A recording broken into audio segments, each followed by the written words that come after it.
every time someone indicts him, every one time someone tries to go after him in the court of legal opinion, he's used it to mobilize his supporters and his base in the court of public opinion. And so far, it's worked, no doubt. In the primary now, there's the big caveat, the big question mark as to whether or not people outside of his base, outside of those who have been committed to Donald Trump all along, are willing to go along with him. There was a really alarming poll that came out over the weekend from the New York Times, of all places, that showed 6 out of 10 Biden supporters in 2020 believe President Biden is too old to serve. That's not conservatives. That's not Republicans. That's his own supporters. And if I'm in Team Biden's camp right now, those alarm bells, they're sounding, and they're sounding loudly. What about Team Haley's camp? I mean, how long does she stick around for? What are you expecting tomorrow? Well, she got her first win in the D.C. primary yesterday. It was symbolic but important, no doubt.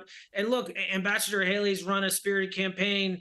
She's going to have the financial resources to go on as long as she wants. And right now, she represents the old guard of the Republican Party. And that old guard still does have a lot of sway in terms of what happens in November. Look, I think it's going to be close in the general election. American politics is extremely divided. It's about a 50-50 split, and it just edges one way or another depending on the year. So those Haley supporters, they need to come home. And the big question mark is whether or not Donald Trump will do the work needed to unify the party. To date, unification hasn't really been his strong suit, but it might be what he needs to do if he wants to change things in 2024. Where does Haley's supporters go, Colin?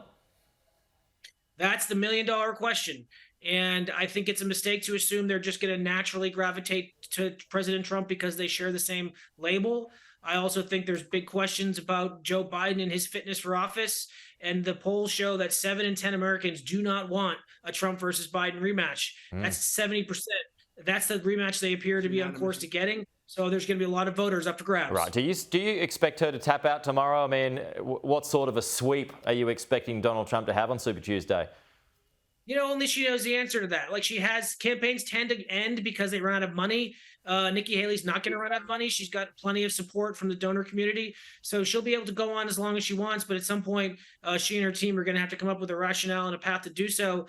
President Trump's continuing legal woes, his continuing distractions, that would be a reason to continue going. But at some point, she's going to have to put some wins on the board as well. Okay, Colin Reed, good to see you. We'll chat to you again soon. Thank you.